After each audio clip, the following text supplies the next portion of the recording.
So welcome back to Inspire Aussies Radio. This is Inspire exclusive with Nadia-Toni Jacobs, and today we have a special guest. Her name is Moeriedah Dien. So welcome to Inspire Aussies Radio, Moeriedah. Thank you for inviting me on to the show. It's an honor to be here. Hmm. So Moeriedah, you are part of, oh yes, Dews of Quietness. That is in that services retreat Lavender Hill and the Steenberg area. So if you can just tell us quick about how did you come about the name Dews of Quietness and then your vision and mission for this project?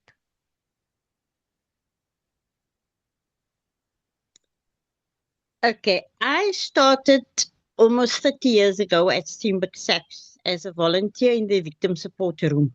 And being in the victim support room, you see all the abuse people go through, you see the trauma they go through, and it is also it was always a schlep to get the victim to a safe house. When there's gang violence, they have to wait for hours to get transported to a shelter or sorted out. And that is when, in 2012, I made up my mind. I need to start this NPO.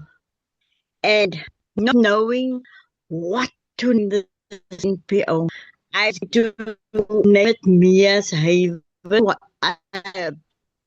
One of my grandchildren, and then no, it didn't work for me. And they spoke to name, she gave me a little booklet, and I went through this booklet, and I came across this name, Dews of Quietness. And to me, it runs deep, because when you go through the hustle, and trauma, and the abuse, then you need that safe space. And that is how you come to Dews of Quietness, to find that safe space and to be able to vent and talk about what is hurting and talk about what the need is, even if we're just there to hold the space for you. But that is what our name means, and that is what the name portrays, having that safe space for whoever's gone through trauma. The vision and the mission is to empower our survivors of trauma to provide that safe space, holistic support, and to open up pathways independence for gender-based violence survivors, and to build resilience for them. We also create a bridge between the victim and the professional services. So, to ensure service delivery, that is what we stand for, and that is how we help to restore families. Okay, so what because I mentioned communities earlier, but what communities do you serve and how can people in the communities help? Do you need volunteers? Do you need funding? What are the needs of the organization? The biggest need is funding, because it's not always easy to get funding. Um, our areas, we don't have like a precinct. You get the Lavendale precinct, Steenberg retreat, and that. But we go beyond that areas. Whoever is in need and we are available to assist, we will assist. Um, Okay. at the moment, we are on a field behind Delta Primary School that is being leased from the city of Cape Town, and we um, got that via the school. But the field is still very raw. But we have place where we have our meetings in. We have our seniors. It's a group of 50 seniors. We have a women support group, and then we have a youth group also. That is besides the other programs that we go out and do at schools. Okay, and You have needs in for your organization, and that is funding, but what are the community needs? Because say you get the funding, what more can you do, and how would you expand with the funding? At the moment, we have a feeding scheme also, which you have food forward, and they help us, they assist us to have our feeding scheme. But the feeding scheme is done like 3 days per week, but there are days where we just hand out like a little parcel because the the the stuff is not sufficient to make that 100-liter pot of food. We have 200-liter pots of food, and what our community, because of the poverty in the area and because of gang violence, so you get a lot of people not working, you get a lot of youngsters not working because they've been recruited by the gang. And yes, it is sad to speak about things like that, but this is reality. Mm. So you have homes that don't, the toiletries, anything that will provide a meal for our community. Then we also have young children that is in school that is doesn't even have a pair of school shoes, that doesn't even have uniform.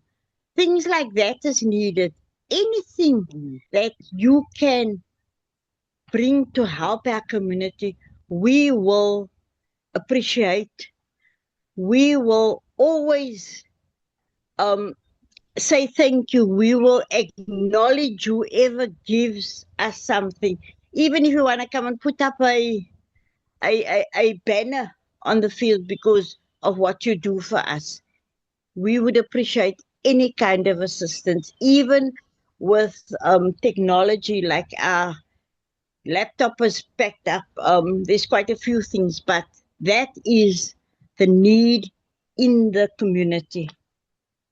Most definitely. Moeriedah, I just wanted to check in with you. So, Ilhaam, Moeriedah, and I met each other many moons ago Yeah. when I started working at SAPS as well. And so we've been on a long journey together. Um, and I know how hard it was for Moeriedah uh, to keep Dews of Quietness so that the community prospered. And don't you find now that it's, I don't know, this is what I find with my MPO, it's becoming more difficult to fundraise because people just don't have money. They don't have money to go out to the average club, or the minute the ticket is more than 100 rand, they just don't have the money. Don't you find it's the same thing like with you when you try and do some fundraising? It's very difficult because as much as some people wants to assist, as much as they want to Mm, help, like you say, they don't even have the money to come to the event to come and assist us. So we mm, sometimes try and do small fundraisers, like we sell a curry bunny mm, for 20 rand, Mm. things like that. And yes, it is. mm. It's very difficult. And you know what? We also have utility bills that must be paid. Mm. And Yeah. sometimes it has to come out of our pockets. Like Mm, with the food mm, forward thing, ne? We have once a month we get a load from the store. But then in the weeks we get, during the week we get pickups at the Pick and Pay and the Woolworth stores. But you need petrol to go and fetch it. If your Mm. car breaks down, yeah. you need somebody to fix the car. It's like you just don't win. But I'm telling you, by God's grace, Mm. things happens for me. And that is one thing I believe, Yeah. and that is one thing that I keep focused on so that Mm, our people don't go hungry. Mm. mm, I mm, I would rather sometimes go. without it. You know, like Blue Ribbon. I get 40 loaves of bread twice a week from Blue Ribbon. But come and see me on a Tuesday and a Thursday night. I don't have bread. I must go buy half a loaf of bread. Things like that. Yeah, Mm. it's very tormenting and it's It's very difficult. difficult. Yes. And because of the community needs, that is like almost tripled if you look at it from 10 years ago. The community needs has quadrupled in a short space of time. And it's sad because you try to do as much as you can, like you say. And Ilham, I have to tell you, Moeriedah is one of those people that does not give up, no matter what. She doesn't give up. She's always there. She's always battling. And the people flock to her. You know, the people know her well. If they come in at steps, back then when I was even there, is Moeriedah there. Um, Even in the middle of the night, this woman is there to run already, you know. So you're making a mark, Moeriedah, and I just want to acknowledge you for that and validate the fact that you're going to leave a legacy behind for your own children, you know. And that is not an easy task to do, whether you're a community head, whether you are a leader, a mother. And I mean, you brought you, it's five children, no? Five of them. Yes. Yes. And so you Yes, also Nadia. have, yeah, so you also have your home life as well. And that's not an easy task for a mother, you know. But I wanted to ask you, when just from like I've shifted in the last couple of years, I've moved more towards the kids, no, with the trauma. How do you, at the point you are at in your MPO, um, the situations with trauma of the little ones, do you still at this time take care of that, or do you navigate the process um, to refer out? Okay, there are times where we need to refer to professional services. But for 5 years, I've been working hand in hand with the organization called the Equinox Trust. I was a board member of the organization also. And then we Mm, used to have a program with them. It's an 8-week program where you send 6 ladies at a time. And mm, that worked well because it's mm. like you see a 360-degree turnaround in that woman by the time the Yeah. program is done. And Mm, the other thing is also we do the psychosocial support within the schools. mm. Schools have a different, I take my top teachers. People want to always say, yeah, the teacher this, the teacher that. Yeah, you get some problematic teachers, but 80% of the teachers are wonderful educators. Mm, But you know mm. how they struggle with my son and your son. So we do that where we are the support to schools. Yeah. And it is just something that is so much needed in so much more schools. We've dealt with 2 schools, Steenberg and then the Zelda Primary that we were in. Mm, But I'm telling you, that is a service that is needed in so much more because we sometimes talk about bullies, but where does the mm. bullying start? Sometimes it starts in our home, but the child Yeah, cannot vent absolutely. at you as a parent, so they carry it to school. The minute somebody says something wrong to them, they they go for the child because that is Yeah, the only way how they can vent and feel better. So absolutely. yes, this is it's a it's a tough job. It's a trying job, but it's my life. That is who I am. I don't think. I think if I must leave this, then I'll die. Then I'm done with the world. Same. But It's the same with me, Moeriedah. I know exactly what you're talking about Yes, because, like it's big. I, I said to my hubby, you know, Quentin, so I said to him, I could never imagine myself at home. And some of the parents ask you, you know, they say like, Mrs. Jacobs, how do you manage to do all of this? So my answer to that generally is, you saw my class, it's full of color because I work with a lot of dark stuff, dark energies, Yes. children that has different needs than that. And I think, I mean, you know my heart when it comes to children. So, you know, and this is what I also wanted to find out from you, your ideas around incest. Is it still a big situation in our communities, and especially our Cape Flats communities?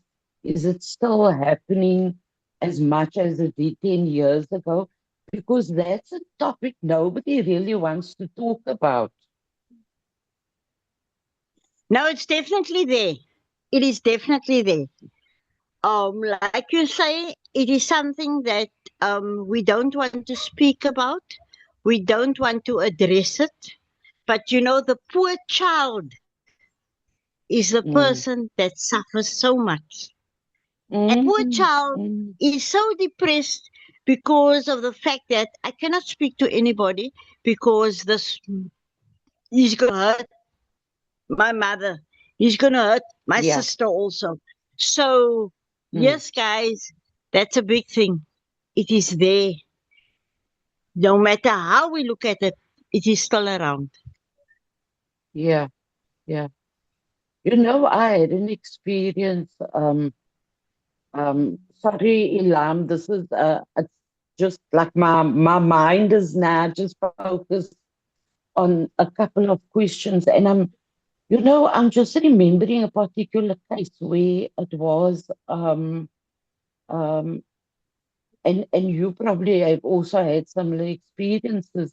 And Ilham, I don't know if you have heard of such situations where the dad, with his incest with the daughters, and then the daughters having children, and then the generational thing carries on.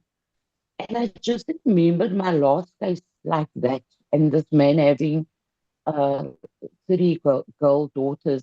But the mom was fully aware as to what was happening, and she allowed this to happen, you know. And I'm just wondering, like, how, how does this not get opened up in the community? Because people still hide it away or they don't want to deal with it. They know what's happening in the people's home, but no, we don't want to get involved. How do you manage that? We had a situation 2 weeks ago where the Mm, one child was a foster child and the other child was a daughter. And like you say, that mm, mother was fully aware of what took place. Um, case was opened, and yes, the person was arrested. So I'm okay with that because there was a conviction. yeah. Um, I'm very angry if cases like that fall by the wayside. Yes, you need to stay neutral and you need to be level headed, but Mm, sometimes emotions takes over, and especially if it's a mm, young child, then it takes completely over. mm, mm.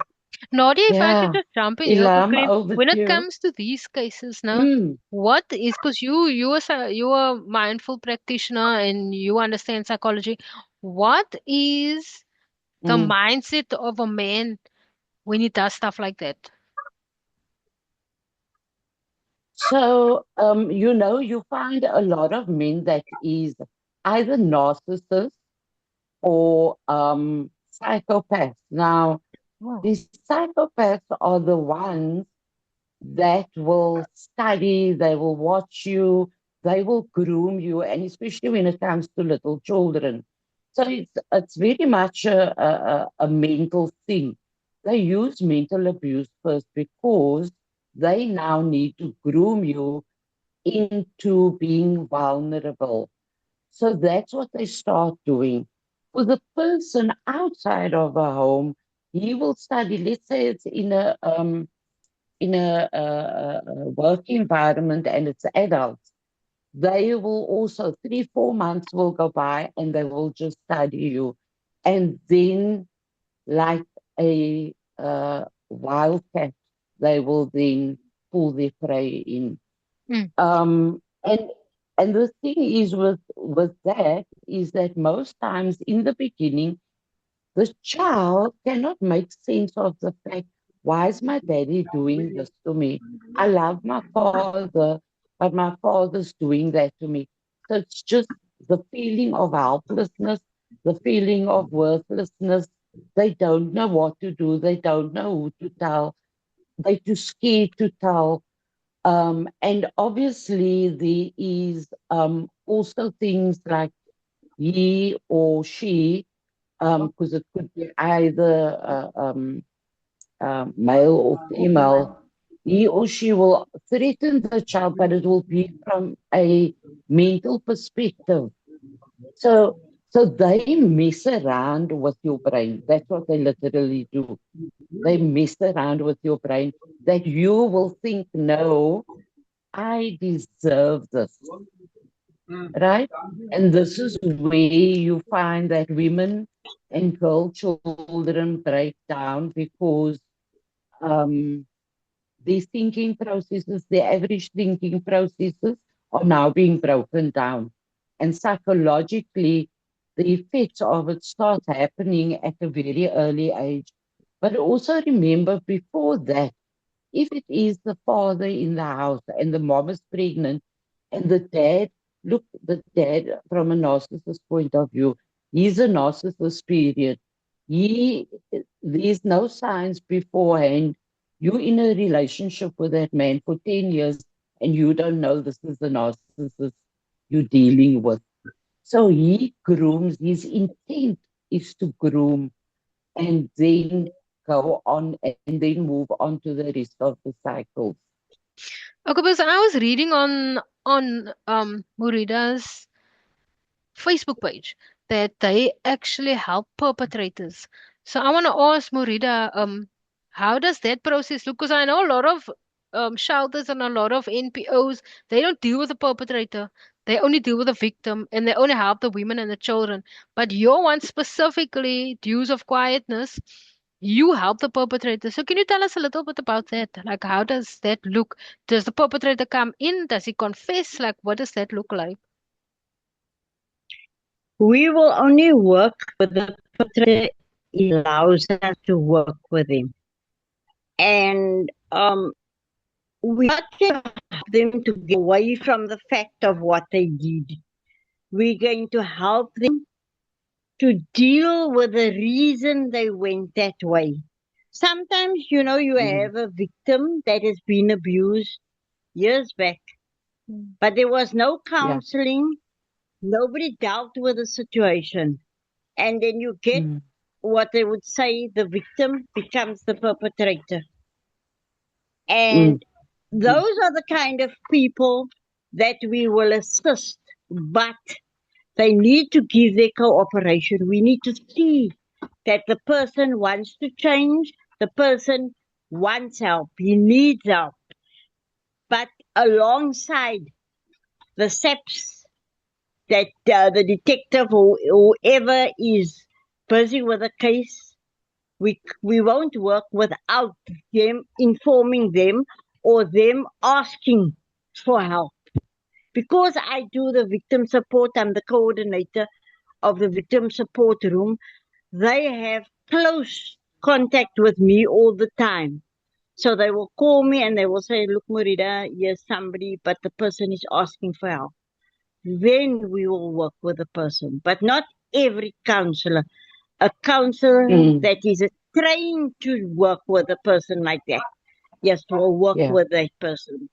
Do you think that's yeah. important I fully, that we also focus on the perpetrator? Because you can be helping a victim and you can be helping thousands of victims, but if you don't deal with the crux of the matter, which is the perpetrator, and you're giving them an environment and a space to not be accountable, and like Nadia says, then they move on to their next victim. So is that why you decided to also focus on the perpetrator?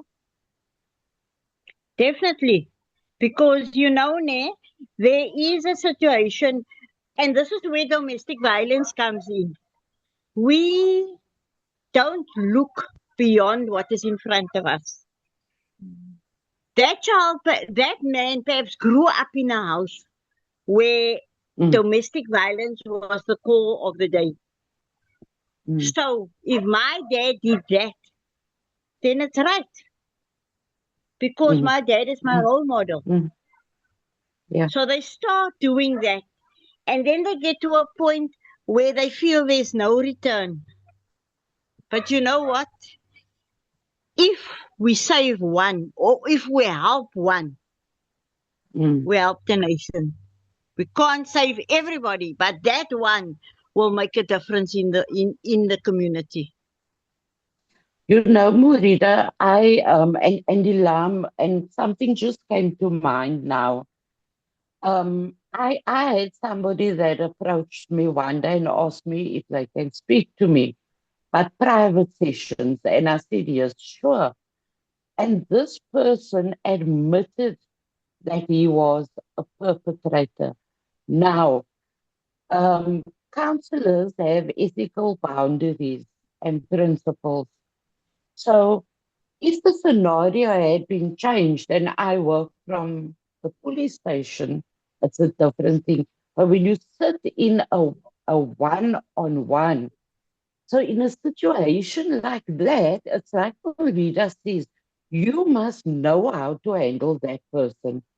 Because if you don't have the know-how of how to handle a perpetrator, then it creates an even bigger problem. And most times, that person's core belief system has taught them to do what they do. And so, for some reason, like they could say to you, but I'm not doing anything to the children. I just like watching them. Let's say it's boys, for example. I just like watching boys. Um, and let's say you would ask, do you undress them with their eyes? Yes, you do. So now you have to look at what is this what's happening in their brain. Because if they are undressing the person with their eyes, that automatically can go further. So it's a very tricky situation when you have somebody that comes to you and says that they've moved from, or their mind has shifted from a victim mentality over to a perpetrator, and you need to find out what exactly shifted for them, you know, because Yes, they could have Nadia. been a victim. Themselves, yes, because what Murida was saying is that normally the victim becomes the perpetrator. So, Murida, what I want to Yes, ask you yes. is like, I think there's a lot of people who are very confused. You confused because maybe your life has been all roses and you never had any problems in your life, but like the rest of us that have gone through a lot of trauma, gone through issues, gone through abuse, um, like Murida was saying, the abuser and the whole situation gets normalized. It's almost like it's a normal situation, Mm, and to them, that's the only way they know how to communicate. Because you must also understand it's a form of mm. communication abuse. So if they hit you, they don't know how to speak because they were never taught how to communicate properly. So we're coming to the end of the show. We have the last like 5 minutes. But Morita, I just want you to send a message out to perpetrators and to victims. Like, what message do you have, like a universal message to them, so that they can know that they're not alone in this world, and how can they contact you? Okay, I have two numbers. The one number is 078 4000 801. That is the WhatsApp number. And then I have 081 382 5967. You can call me on that number. Mm. Guys, I just want to say to everybody out there, you know, that partner was somebody that you fell in love with at one stage. And children were born out of that love. So, Mm. yes, sometimes we go wrong, but it's never too late to turn around. So, go and look for that help. There's sometimes where Mm. we as women also tend to provoke our partners. Guys, we must wake up to reality. We must wake up to what is at hand. We are the people that mess up our children. We want to say, Mm. die kind is onbeskof, die kind is rou, die kind is die, die kind is die. Where does it come from? If the child is in a house where the only language is swearing, then that is what the child knows. If you go to Mm. Lavendale and you look at the young children, the small little children, that says Masa, Mm. Pasa, it comes out of the house. So please, guys, we need to change our lifestyle and we need to change our strategy. I Mm. can try and assist. I never make promise to anybody because you know what? If you make a promise and you break that promise, then you're the worst person in the world. I Yeah. sit with my client, I allow them to make their own decisions. I will give them all the options so that tomorrow they can't turn around and say, yes, but Moeriedah, you said so. But Mm. I'm prepared to sit and help where I can. I'm prepared to direct you in the right direction. And you know what, ne? Even if you're the perpetrator and you come and you say, help me, I need to change, I will be there for you. Where are you Mm. exactly if Mm. somebody wants to come to Absolutely. you? Okay, you will find me either at Steenberg Police Station. I do victim support there. I do psychosocial support at Steenberg High. And then I am, you know, Delta Primary School is in Kevda in Tambourine Street. So behind the school, there's a field. I'm on the field there. You'll see there's 4 containers standing there. But you can come past the containers if the containers are closed. I'm in the little zinc house there on the premises with the carport there. Please come, please ask for help, and you can send me a WhatsApp. If you can't come and see me face to face, we can speak over WhatsApp also. Mm. Nadia, any last words or messages for people that are struggling? Maybe they're like wanting to decide to come to you or come there to Dews of Quietness. What message do you have of support and motivation? I just want to support Moeriedah in that she's been doing what she's been doing a long time. And Moeriedah, and I know her to be that type of person. If she tells you you can come, she means it.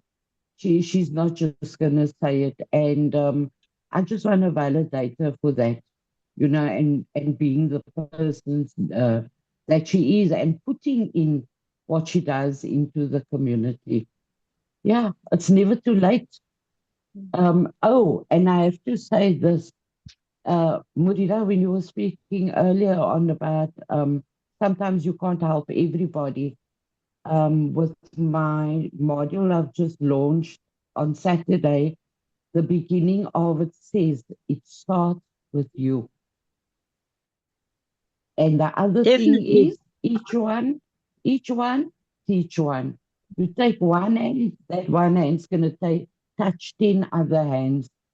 So healing is always possible. It's in your hands.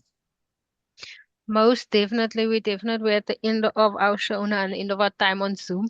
But I'd just like to thank Moeriedah Dien. Our organization is called Dews of Quietness. Um, And I think people need to know more about people that have organizations like this, because there's also a lack of knowledge. We don't see you, we don't know about you, and having access is part of our constitutional rights. We have the right to access and the right to knowledge, and um, we must definitely tap into funding for organizations and NPOs, and we need to tap into Mm. making a success of each other and celebrating each other every day. So I'm so grateful for Nadia for organizing this interview. Um, Thank you so much for joining us, Moeriedah, and we'll definitely have you back on if you have any events, anything that we can just put the Mm. spotlight on your organization. We could put a spotlight on your sister organizations in the areas around, and we must do some more networking. Then, that is why me and Nadia is here to give you a space to share your story. Thank you so much, Nadia. Until Mm. next week, and thank you so much, You're Moeriedah, for welcome. joining us. Nadia, you're the best, and you're Thank amazing, you. and have a blessed day. Thank Thank you. you, See Ilham. you again. Thanks so Thank much. you.